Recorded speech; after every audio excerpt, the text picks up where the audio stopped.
Yeah. 1 minute, okay. I'll filibuster a little bit more. Filibuster the State of the Union, make sure that no vote on anything important takes place, stuff like that.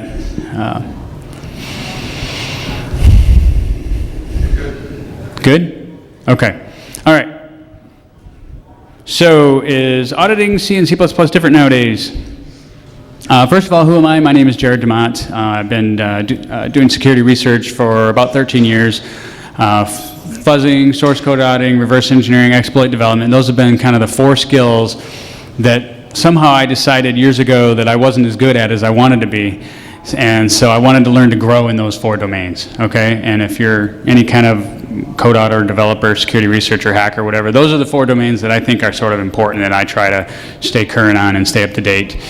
And so this is one of those 4, and that's why I'm giving this talk. I always try to give a training or a talk on something that I know that I need to learn more about too. So that's kind of usually my motivation for why I want to get up and talk.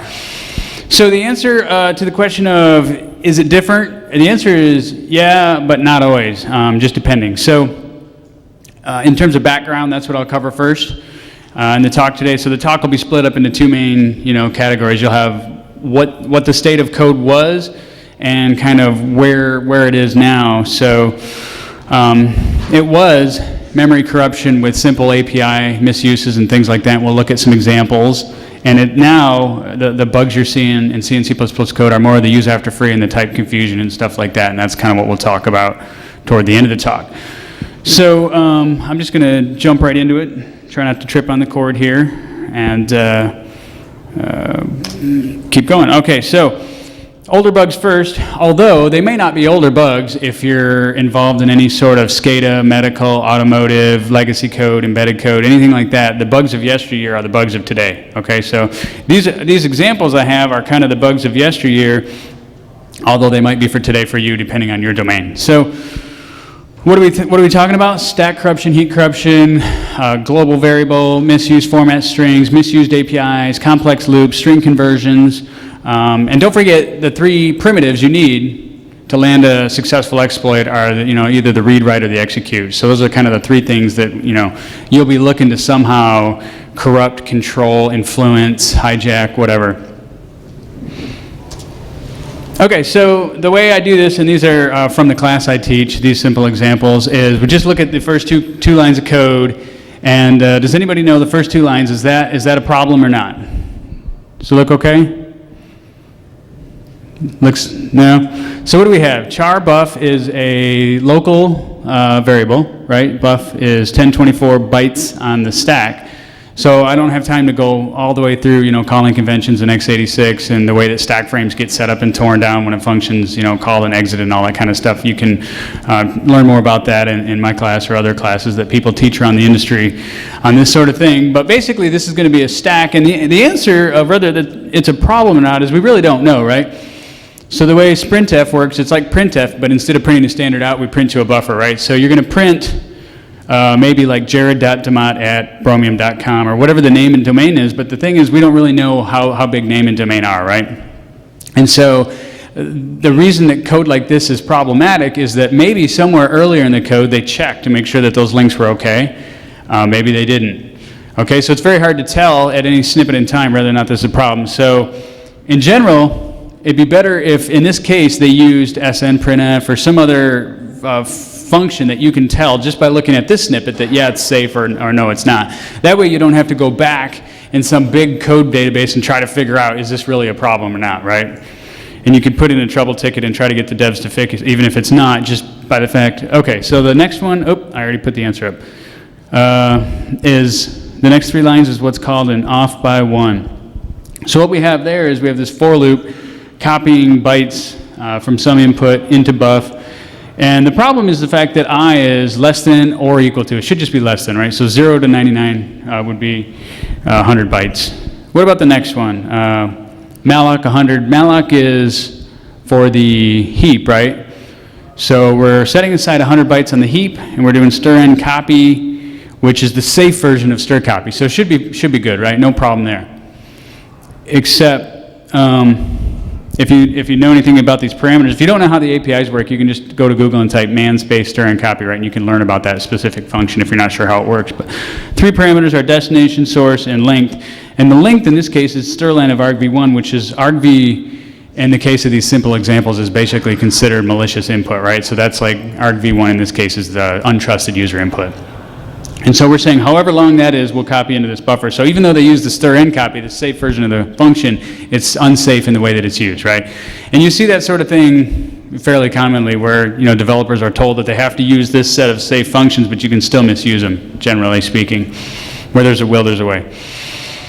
And the last one, printf argv1, is an old style bug. It's what's called a printf or print format bug or format string exception, or there's all different kinds of names for it. But the fact is, they don't use a format string. So in the sprintf, you see that there was, in quotes, there was what's called a format string.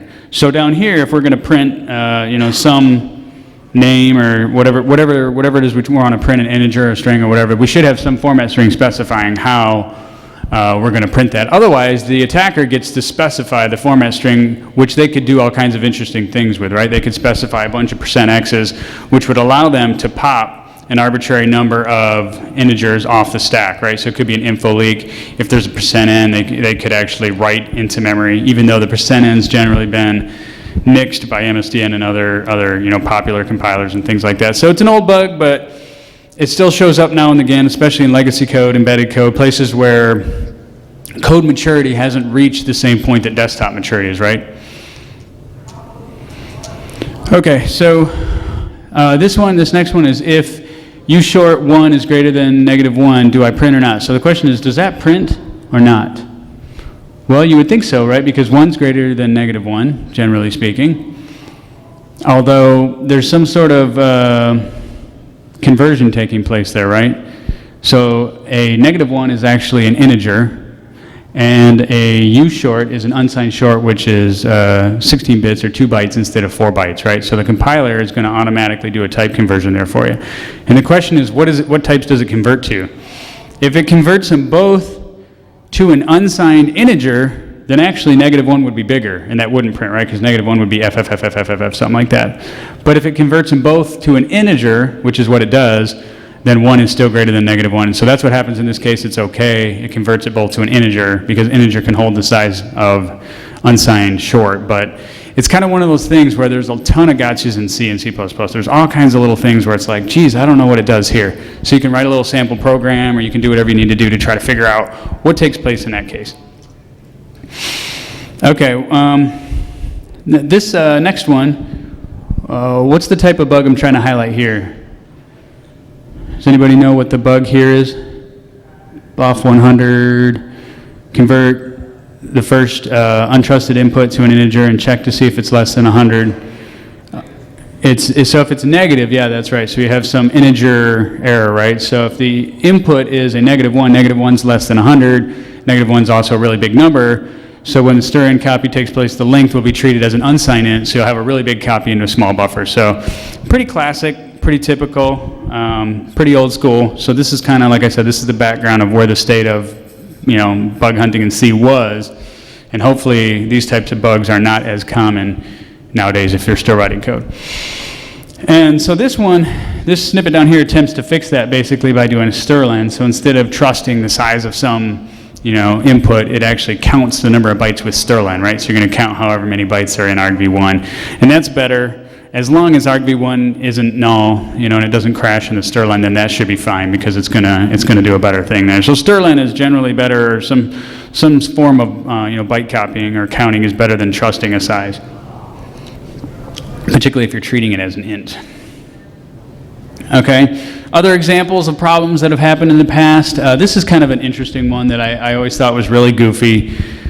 If you use a lot of these MSDN APIs that deal with wide characters, which are 2 bytes, right, or tchars as they're called, you have to do size of divided by 2, basically. Size of buff 0 gives you the type of tchar, which is like 2 bytes. And it's really goofy because normally you would think that if you're setting aside 128 bytes, you could say copy whatever this, ID is into this buff destination, copy that size of buff. That should be fine, right? You're saying it's the size of buff. But size of returns bytes, so size of will return 128 times 2. And when it actually does the copy, it treats the number of elements that you want to copy as individual tchars. So it'll copy 128 too many bytes. So you have to basically divide your size by 2 to get for it to do the right thing. So there's a lot of goofy things like that to look out for. And there's many different functions that have that exact same issue where you need to make sure you normalize your size. Okay, so those are some of the other, those are some of the bug types you might look for. Well, what are some of the techniques? And there's all different kinds of things I could talk about. We could talk about hunting for certain types of bugs or fuzzing or all different ways to find bugs. But one of the popular ways to find bugs out there is by using third-party libraries and differencing. And this could be some sort of patch differencing, or it could be, in this case, we're going to look at code, though, instead of binary. So this is some little example that I also have from my class. And the premise of this exercise is basically pretend you're a software developer and you're creating some browser or whatever it is, and you leverage some third-party product like OpenJPEG. And your boss wants you to use 1.4 because it's been tested, it works, and everything's happy with that. But you know that 1.5 is out, and you think, geez, shouldn't we use 1.5? And he says, no, because it hasn't been tested, it could cause regression problems, and we're ready to ship, and everything's really tight on the deadlines as usual and all that stuff, right? So you think, well, as a diligent, whatever, developer or security engineer, I'm just going to go and do a difference, basically, between the 1.5 code base and the 1.4, and look for some issues that may have come up. And you could difference the whole thing and then try to individually look at every difference, but there might be a lot. So you might also just do like a CV internet search and go, are there any problems with 1.4 that are critical that have been fixed in 1.5? And you go, oh yeah, there really are. And this is like actual real stuff, right, from OpenJPEG 1.4. These are bugs that were found and fixed. So you've got some code execs and some DOS overflow, all kinds of good stuff like that. Sometimes they're mislabeled, right? Sometimes it'll just say that it was a DOS when really maybe it was a code execution, things like that. So that happens occasionally. So you go, okay, I better look into one of these. So you grab a tool like SCI Understand. That's a tool I use a lot for looking at code, auditing code, and also for differencing code. It's really good for differencing code. So you put in the 1.4 project and the 1.5 source code trees, and you difference them, and you come up with a whole bunch of these places where they'll be like colored, where here's the original and here's the changed. And in this case, this was one of those CVEs where there was in this file called t2.c, there was one minor little change. You can see it on the very end there, where there was a size of unsigned char star versus a size of unsigned char. And we'll look at it again on the next slide. I just wanted to show you a picture of kind of the differencing engine in SCI. I kind of like it. I think it displays it nicely. And so the only difference between these two lines of code, between the critical code execution, ODE, and the everything's fine now, is 1 star, right? That's the only difference, and that's pretty typical, right? Things kind of get crazy, in terms of like, what was the critical issue here and what was the critical issue there or whatever. In this case, it's just 1 star. And the difference is the size of unsigned char star is a pointer, which is 4 bytes, right? And the size of unsigned char is 1 byte. So there's a difference in the math that takes place in this OPJ realloc, which is some wrapper around realloc, okay? So they're allocating the size of some buffer based on some untrusted user input, which are the length and the new length, which you can specify, and then they multiply it by some number. So if you put in, for example, 8,000 hex or whatever, and you multiply it by 4, you end up with some small number, 4,000 hex. And normally that's fine, okay, as long as you do that same math in the copy. But the problem is, and this is a pattern I've seen before, and I'm sure it'll come up again, is where they do math in the allocation, but then when they go to do the copy, they don't do the same math. If they did the same math, everything would be fine, right? You'd end up with the same size for the same buffer. But when they do the copy, the memcopy it copies data plus len, and then C is like the input with this new len, which you could specify, which was 8,0,0,0,0 hex.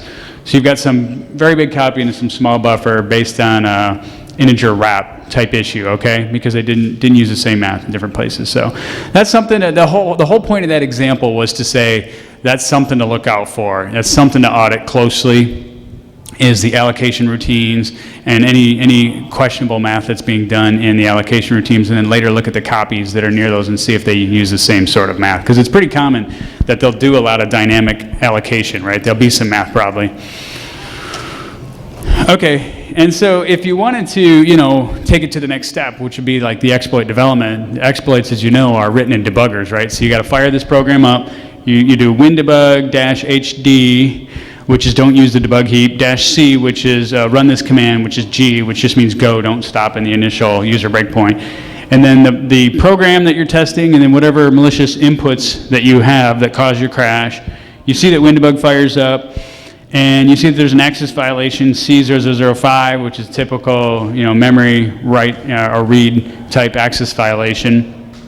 And you look at the registers, which I don't know if you can really see very well from the back of the room, but you see that EAX is the square brackets. We're trying to move square brackets EAX plus C, which means dereference. And the value of EAX was 2790, 759A. So, and that points to some unmapped memory. So you've got some unmapped memory that we're trying to read from to write a value into EAX, which is what causes the access violation. So presumably, when we do that large copy, we're trying to read outside of the bounds of a mapped page, which is what's causing the access violation, okay? And so if you run bang exploitable, which we do at the end here, which is just some tool, if you haven't used it, that tries to guess at the exploitability of a crash, it says unknown, and generally that's because whenever you have a read access violation, it's basically a lot of times going to come back as unknown exploitability, because it doesn't really know, are you reading in some way that we could turn into a code execution hijack or whatever.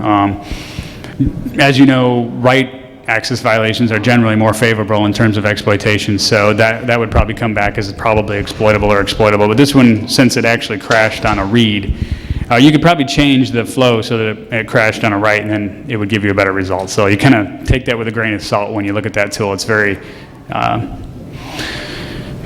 not perfect. And there's all kinds of other issues that you could go back if you take a class or read a book or anything on auditing C, and all the kinds of flaws that have been found throughout the years: null pointers, typos on variables, forgotten defaults in a case switch, uninitialized memory, incorrect pointer usage, returning a locally scoped pointer outside of a local, that can be a big issue, exception handling mistakes, time of check, time of use, which are kind of exciting. I'll mention one of those in a second. Unchecked return values, out-of-date compilers, which is big. Visual Studio, as you know, you should probably be using the most recent. If you're using a really old version of Visual Studio, it's probably not going to be doing the stack cookie and opting into ASLR and DEP and all the kind of modern protections that you really want your compiled code to opt into.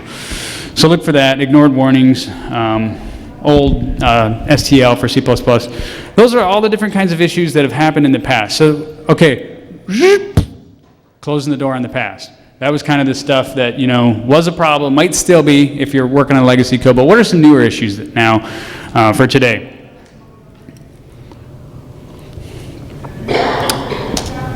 And we're going to generally be talking about,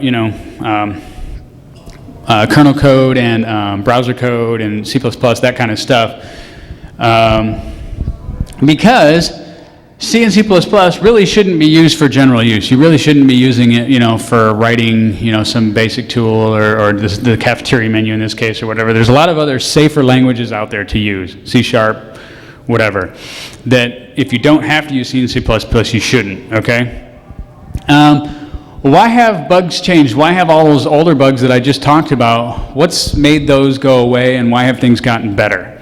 Okay, and part of it, of course, is conferences like this and training and awareness, and people have, universities are getting better at teaching the basic stuff. Don't use stir-copy. All the real basic things that we know that are bad are going away, and that's a good thing. So things have gotten better.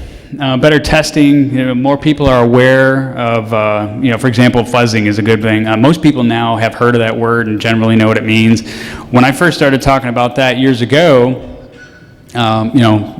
people probably around the 2005 era, people had no idea what that word was. Most people that you would meet had never heard of that term, didn't know what it was. So things have gotten a lot better in that state. On the other hand, the code that is still being written in C and C++ tends to be really complex.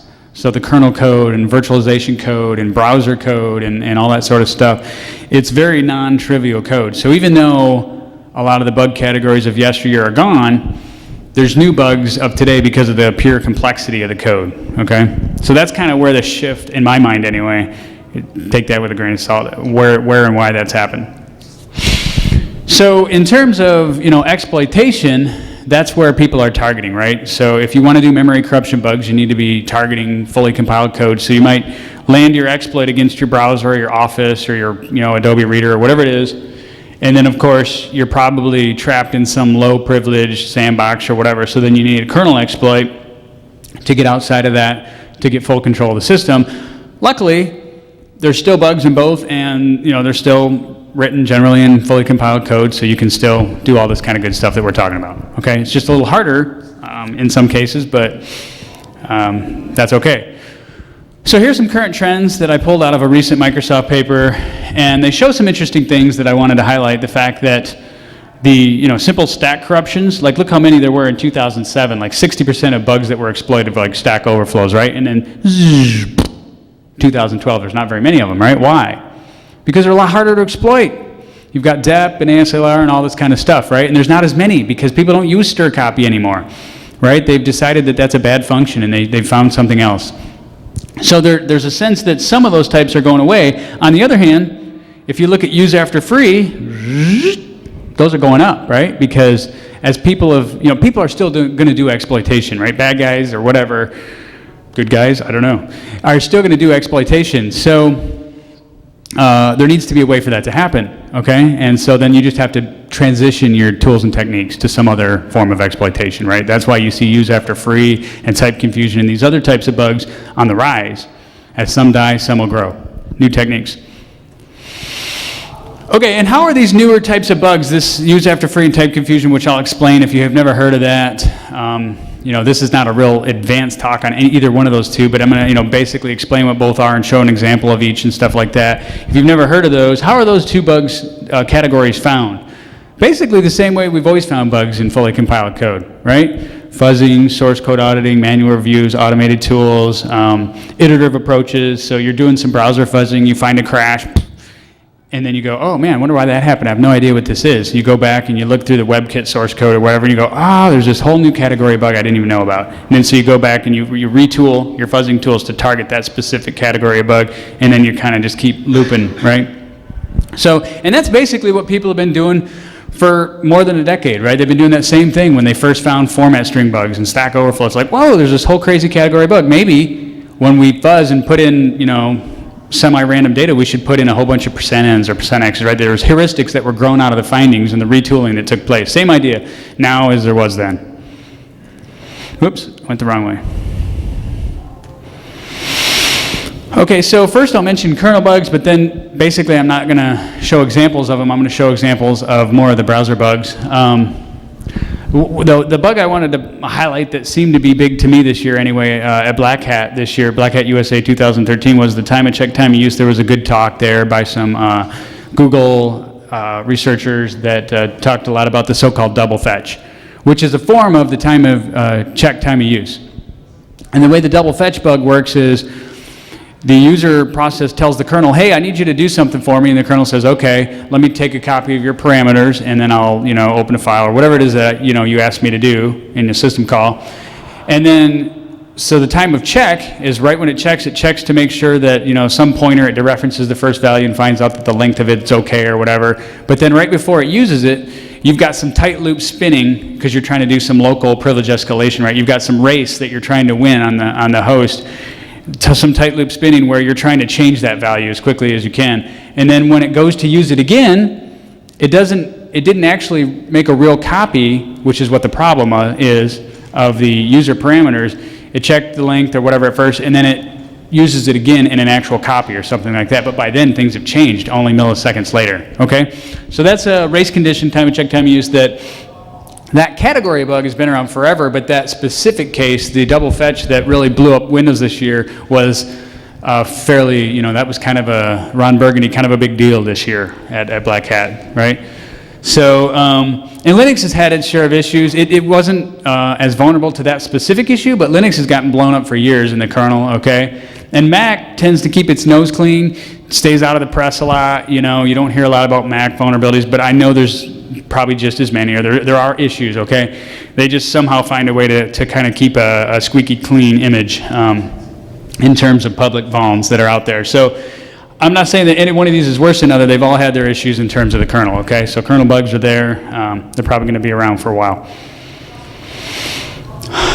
I mentioned that the code that's there is complex, and one of the complexities, one of the things that's changed in newer code that we really didn't see a lot of in the traditional C code is this whole object lifecycle management, okay? And the thing that's used to do that in modern code is what's called smart pointers.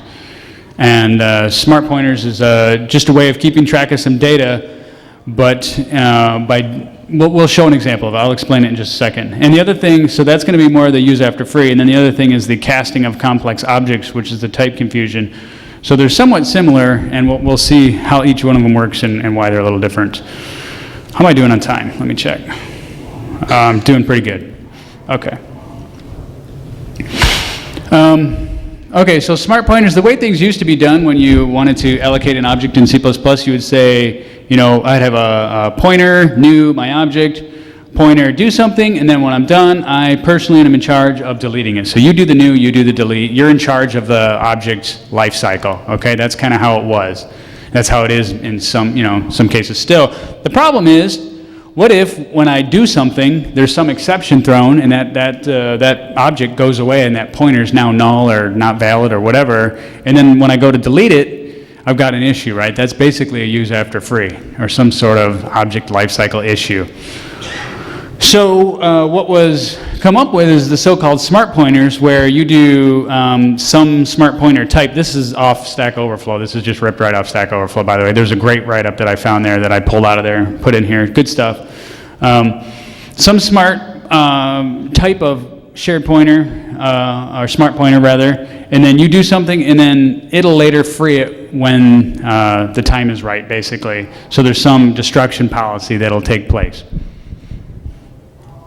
And one of the simplest is what's called scope. So in this case, if you've got my object here that gets allocated, as soon as it goes out of scope, then the pointer is freed, and if you later try to use it, the compiler will tell you, hey, the object's not valid here. So it'll give you some warning that you're trying to do something bad, right? So that's a simple case.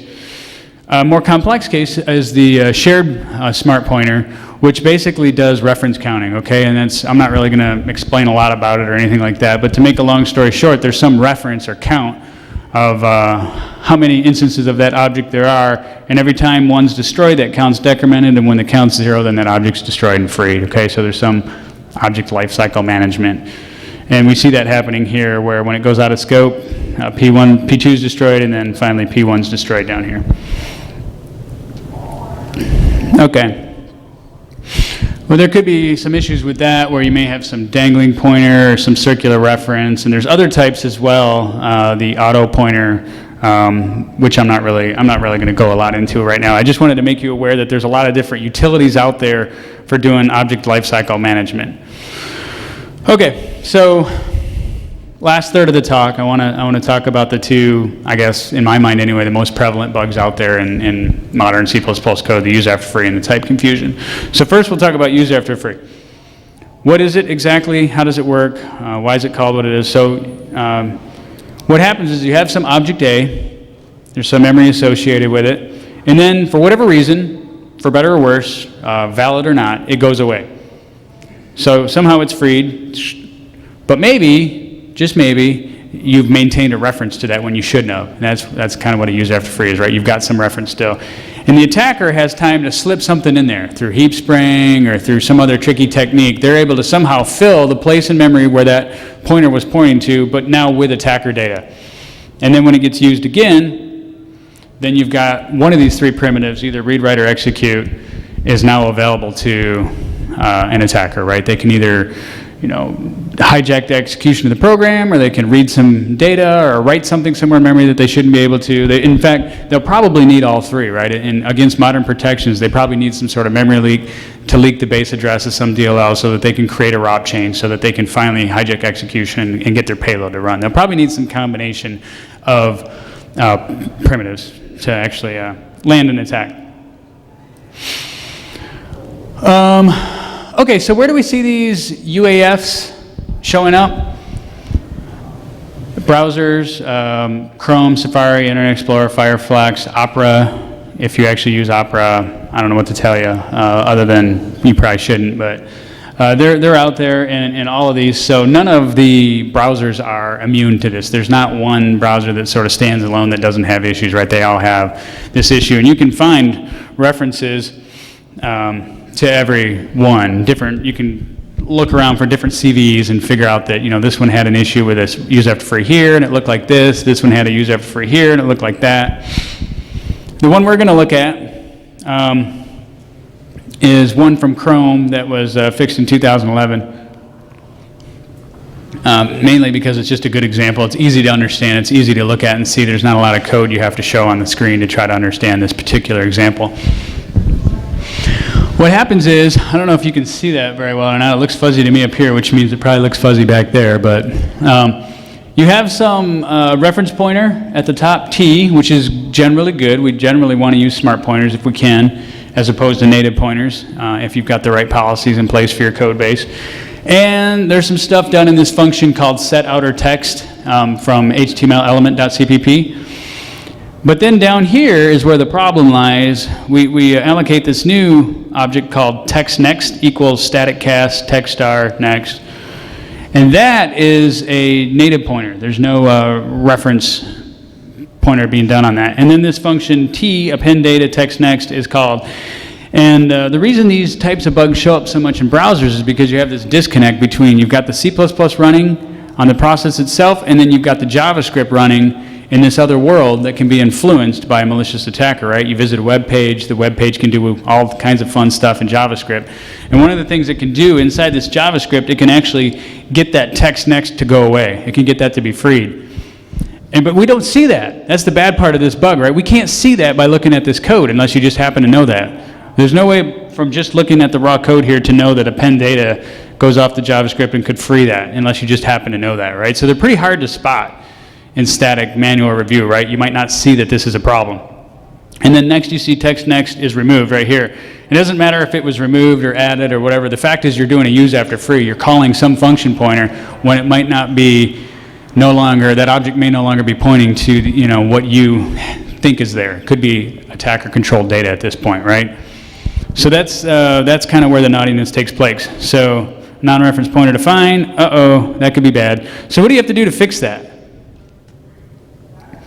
All you have to really do to fix that, the use after free, is make sure it doesn't get used after it's freed, basically. It's kind of, the fix for a lot of these bugs is not all that complex in many cases. What they did was kind of change this whole set outer element function. They changed it to go to some other merge with next text node. And they use a reference pointer inside of here, and on top of that, they check to make sure it's valid, that it hasn't been removed, and then they do whatever it is they wanted to do, this text next remove, okay? So they just do some more sanitization, basically, some more input checking to make sure that we're dealing with an object that's still valid. Okay, so the fix for that is not necessarily insanely difficult, it's just that spotting those bugs can be a bit challenging, although I have to assume that automated static analysis tools will eventually get to a point where they can find them, right? Because it took a while for automated static analysis, source code auditing tools to be able to find buffer overflows and all the kinds of things they can find now. So I'm assuming eventually they'll catch up to be able to find use after free and type confusion and stuff like that. So there's got to be heuristics that you can put in place to, sort of find these in an automated fashion without having to try to manually hunt for every one of them. Okay, so that was use after free. What about type confusion? So type confusion is basically where you have some data. In this case, we're supposed to be treating some data as a struct T, but maybe somehow accidentally we treat it as a struct C, or a struct Z. And why is that bad? Well, we'll look at a case where that's bad. So in this case, we wanted it to be 2 D words, an int and a pointer, and somehow it accidentally gets treated as a uint and a short and some object and some other uint short, so uint 16. So what? Why is that a big deal? Why does it matter that we somehow cast that data into some other format that it shouldn't have been? Because maybe if that was user-controlled data or something, maybe this object is now going to get dereferenced, or we can somehow have one of our 3 exploit primitives read, write, execute based out of that. Where do we see type confusion showing up? Kind of similar to the use after freeze, similar environments, basically complex environments like browsers and Java, where you have some virtual machine operating on bytecode. There's all kinds of translations going on from one type to the next. IPC interfaces, where you're sending complex objects over some pipe and they get recast or rechecked or something on the other side of the pipe. Those are the kind of areas where you can expect to find these things. And the things to look out for are the static and the reinterpret cast. You see that those can be potentially naughty a lot, although they show up a lot in valid places too, so you can't just do a grep for a static cast and think that you're going to find every type confusion, because it may be perfectly fine in many cases. So what's the example we're going to look at here? I'm going to look at the WebKit example, CV 2013.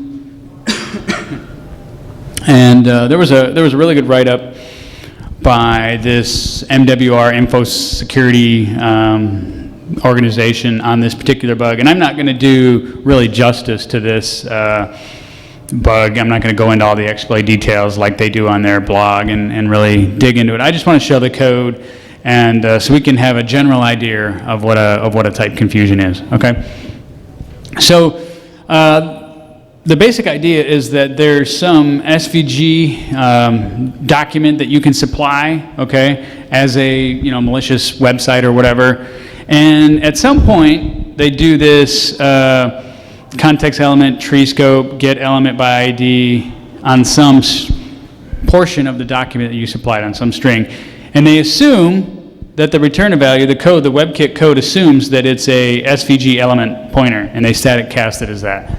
Okay?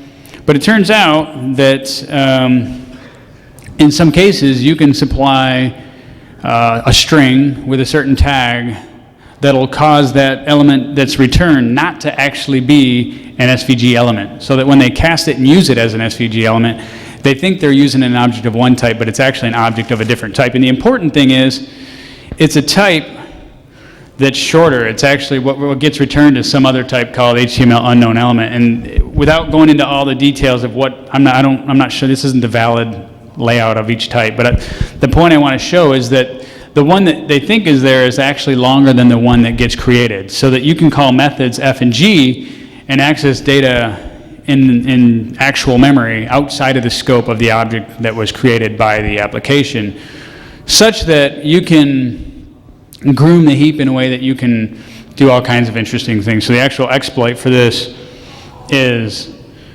creative and convoluted and multi-stepped and quite wonderful in many ways if you enjoy the art of exploitation. First they leak a pointer, and then they calculate the base address of a DLL, and then they read the DLL and dynamically find the gadgets they need and create their rob chain on the fly, and they win with their lovely exploit. Okay? Which is all kinds of big fun, right? From an exploitation standpoint, it's like, wow, you could spend months researching and making an exploit against something like that go. But it turns out the fix is really, if you knew that this problem existed, which, right, that's always the problem, but you probably, obviously they didn't originally, but once they found out this problem, the fix is not terribly complex. So if you have type confusion, all you have to really do to fix type confusion is check the type to make sure that you're not confused about it anymore, right? So that it seems like, oh, okay, that makes sense. So the type that you get back, you just have to make sure that it is an SVG element, and if it's not, you bail out, and if it is, then you do whatever code that you were going to do, which was causing the bug in the first place, okay? So the fix is pretty straightforward, no cast and some better checking, type checking. Okay, so that is pretty much all I had to share with you guys today. I hope you enjoyed that. In conclusion, we definitely need to go beyond DEP and ASLR. Okay, yeah, I'm wrapping up. all the kinds of modern day protections that we have out there that, mark memory as non-executable and randomize the address of base, DLLs and all that kind of stuff. Those are all good protections that make exploitation a lot harder, but the fact is exploitation is still taking place, okay? And in particular, Windows 8 has got even more, new protections, VT-Guard, Force ASLR, high entropy heaps, anti-ROP that came from the whole Emmett Blue Hat Prize thing. If only, this is my pitch, there were some company that could stand up and make a difference and come up with some security through isolation so we wouldn't have to fight this cat and mouse game of security. That's kind of a pitch that you can hear more about if you want to learn about our company, Bromium. In fact, my co-worker and chief security architect Rahul is in the room here. He's going to be giving a talk tomorrow. I highly recommend that you guys go to his talk. He's given a great talk on sandbox escaping. Be good. So that's what we need to do to have better state of security. We either need to, write perfect code by using the 10,000 steps so that bugs never show up in code, so everything's perfect, or there needs to be some different approach to security. So that's kind of where I'll leave it today. If you want to, get a hold of me, I've got my website and Twitter and LinkedIn and our labs where we do some pretty cool blogs, I think. So that's it. Hope you enjoyed.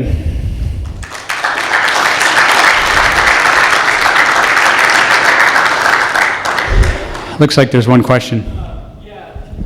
I see a lot of null dereference a lot, like a few of these reports back saying, oh, you have this null dereference problem. Do you know what that is? Yeah, so the question is, what is a null dereference? He's seeing those a lot. That's basically where you try to operate on some pointer which for whatever reason became null. It got invalidated. Maybe it got freed, maybe it got overwritten, maybe it was never allocated and they tried to use it in a constructor or something. I don't know specifically why those null pointers are happening, but I would definitely look into them because the jury's out. Some people thought for a long time they weren't exploitable, and then it turned out there were cases where they actually were. So I would be somewhat concerned about if you're getting a lot of those. Question back here.